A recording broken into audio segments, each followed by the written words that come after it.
Conditions on the lay today, mainly sunny. Mainly sunny, yes, that's it. The main lay out of Glastonbury today is the St Mary line, and we'll be taking the St Mary line walking to Moorlinch on a 7.65 mile walk, and it should take 3 hours. It's bloody hot. Let's go.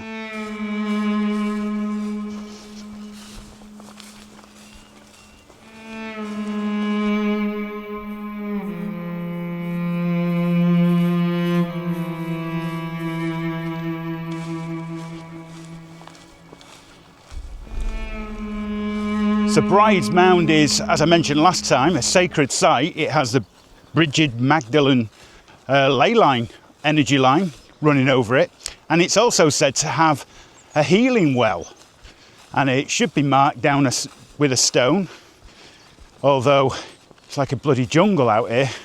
I'm not sure I'll be able to find it. The legend has it that King Arthur had a vision of the Virgin Mary and baby Jesus here, leading him to change his coat of arms. Well, I'll have to have a look at what that looks like.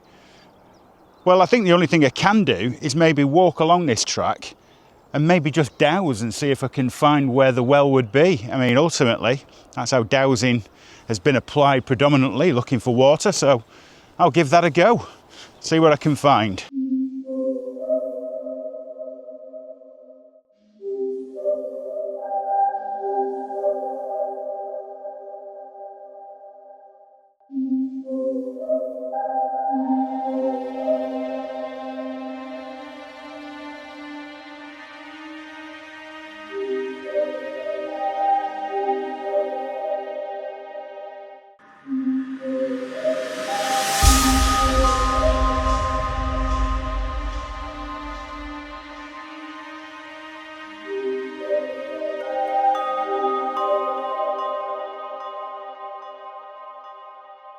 So my findings are, I've managed to find the marker stone of St Bride's Mound. The line that I picked up, whether there was a well here or not, it was slightly off to that angle. I tested it in the field there and then up on the bank as well. So it doesn't naturally run through this stone, which is a surprise. But I mean, we're talking feet, so who knows. So yeah, I think I'll have a bit of early morning resonant grounding.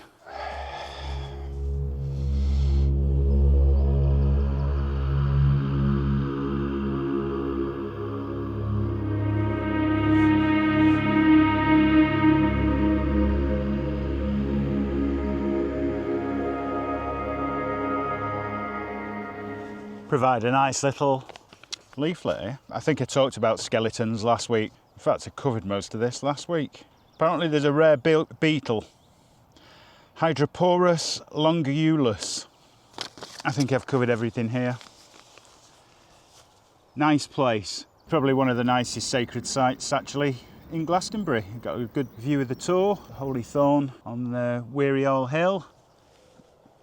John of Glastonbury, 1340, state that Saint Bridget visited Glastonbury in 488 AD.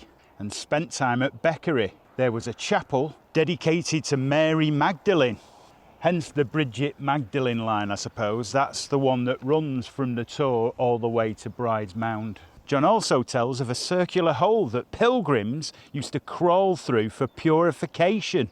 Somewhere along there. I won't be doing that today. I've got to get off.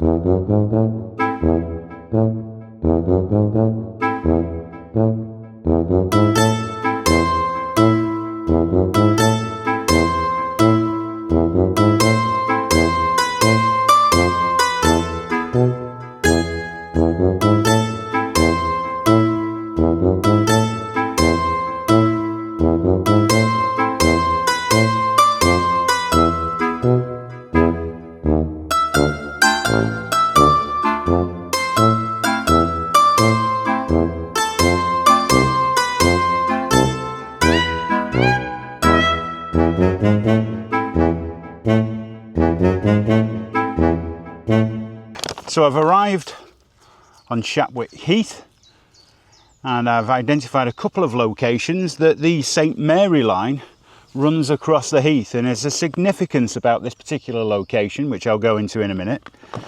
So looking at the map with the very thick marker, it runs right away over the Glastonbury Heath and arrives, it's called the Hamwall Nature Reserve, which is here.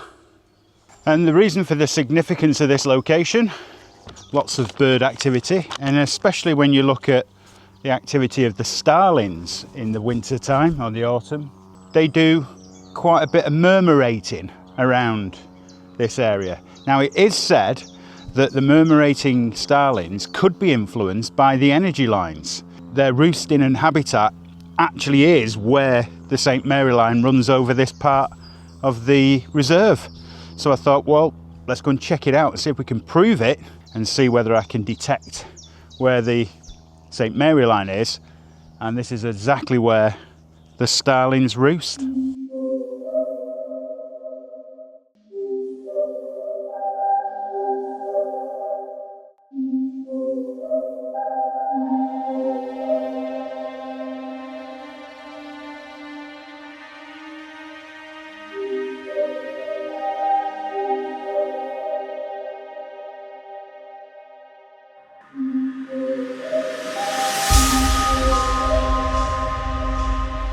Definite pull on the rods, so yeah, I'm quite happy with that.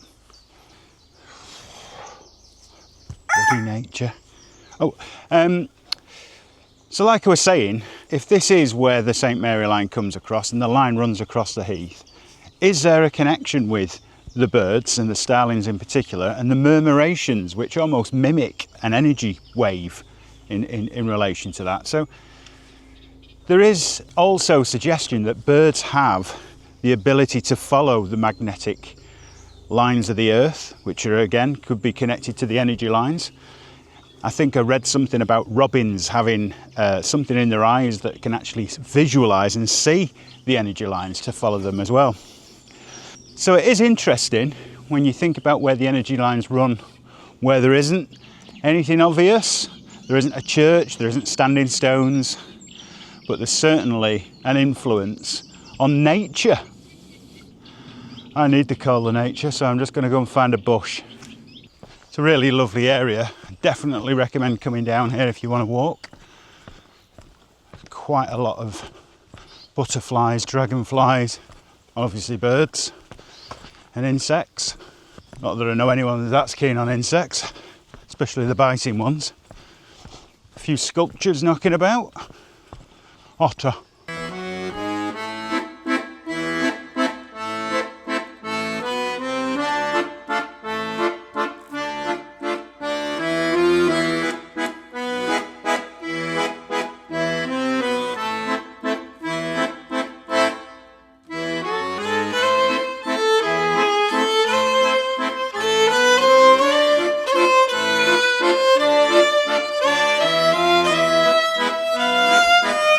Horses for courses, but I'm not a horse.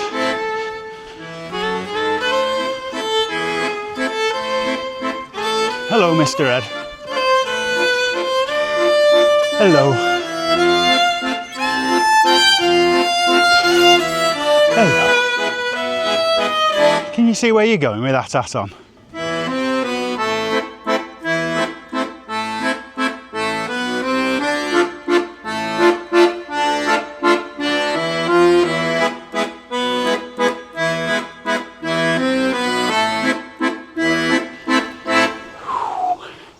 Shapwick Cricket Club, and I do believe the line runs right across the cricket pitch. I wonder if they have a successful team. Well, if it's a St Mary line, possibly not.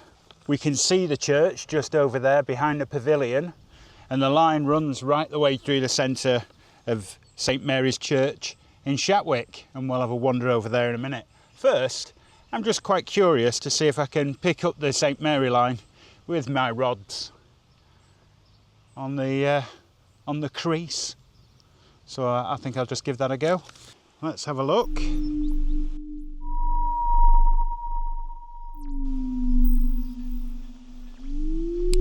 that's where it is, and right in line with the church. St Mary's Church, St Mary's Line. Well, here's the thing with the rods. As I mentioned last time, I'm more than convinced now that dowsing is definitely working. But in the meantime, let's get ourselves over to that church and have a bit of resonant grounding. It's been a long walk today.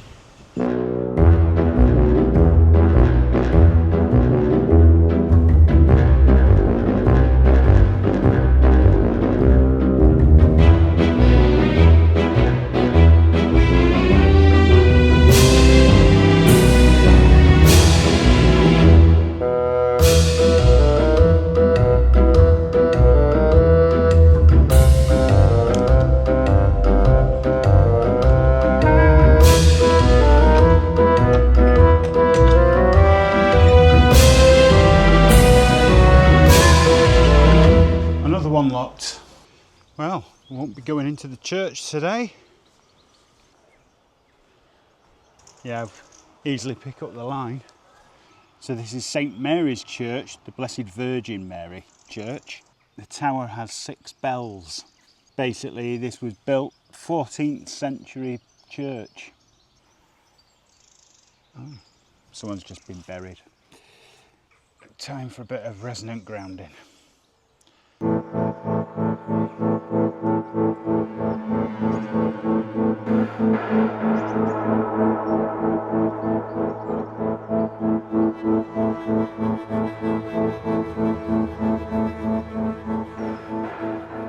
Enjoyed that, nice bit of resonance grounding there.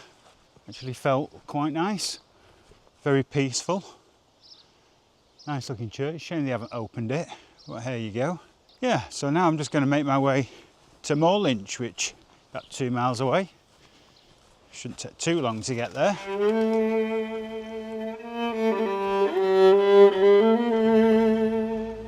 So yeah, dowsing has become one of the strong points of this journey so far. I can certainly say with quite a high degree of confidence, I can certainly pick up the energy lines. And I'll probably take that a bit further now and look for maybe something other than the St Michael and St Mary line.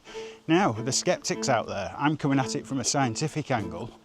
Imagine people not being convinced and question it. Well, the first thing I'd say is get out and try it. You don't need a lot of apparatus to do it. And then the other thing is when you think about quantum mechanics and quantum theory and men in white coats telling you how that works, ultimately they cannot explain the collapse of the wave function. They can observe it, they can see it in both states, but they can't explain what happens. And the point I'm trying to make here is that with the rods, I can see it moving and I can observe it, but can't explain how it happens. So, just putting it out there, dowsing, not much different than quantum physics really, is it? And maybe there is a relationship. Maybe I'm collapsing the wave function. Who knows?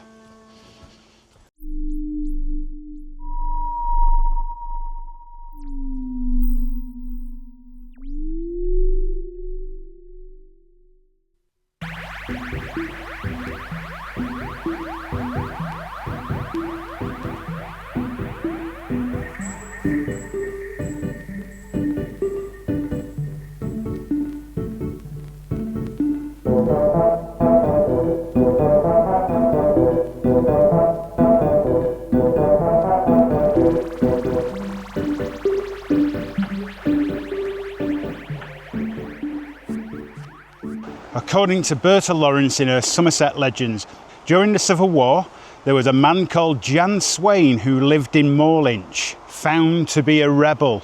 He was dragged from his bed to be taken to Bridgewater, where he was to be hanged. Somehow, though, he persuaded his captors, whilst he was going along this hill, to untie him to show his crying children his last entertainment, how far he could leap. He took 3 immense leaps, jumped over a ditch and ran off.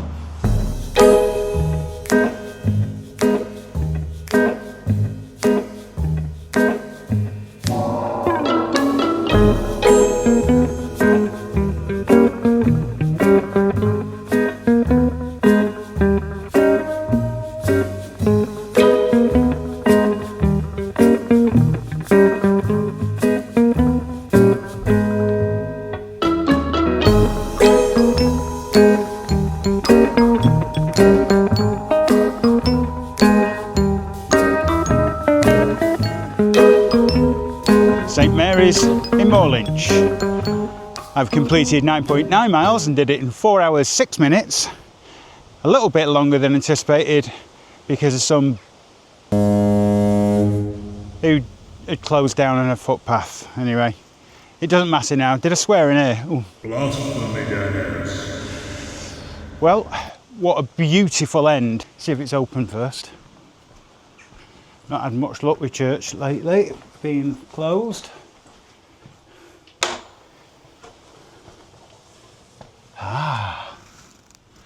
We're all right with this one.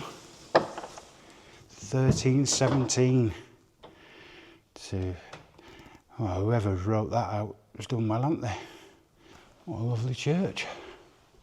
It's got a little elevated section. So the earliest mention of this church goes back to 725 or 971 in various documentation, suggesting that there's been a church here for hundreds of years, but this main church here was probably built in 1262 and again owned by Glastonbury Abbey, as they always are in these parts. I didn't notice the pulpit is Jacobean and the organ dates from the 1800s. So yeah, quite a bit of history here. It's kind of interesting with the Dowsing actually, because I thought it ran through the bell tower and I wasn't finding it, and then yeah, I found it almost halfway in between. Round about here, look. And actually, it runs off that way. So synchronicities, I haven't mentioned it today, and there's a reason for that, is I'm currently working on a white paper to produce a table with the 5 levels of synchronicity.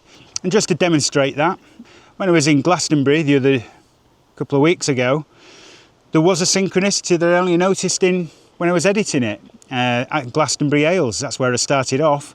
There was a significant congregation of people near a Glastonbury Ales van. Now, you could argue, well, that's not much of a synchronicity, and that's my point. So what I wanted to do is try and make it quantifiable and give it a scoring on a scale. And I think I've come up with 5 categories of synchronicity. So I'll be reporting back on that in the future. As regards to resonant grounding, I'll go and find my place, and I think it'll be on, it'll be on the grass. Why not? Oh, what a beautiful church. Work out where the line is, and I'll sit on the grass there. Okay. That looks like a good place to do some well-deserved, look at that hair, put your hat back on, to do some well-deserved resonant grounding. So it was suggested by somebody that I should really do resonant grounding with nothing on, with my feet connected to the ground. Oh, Christ. Oh, massive blister.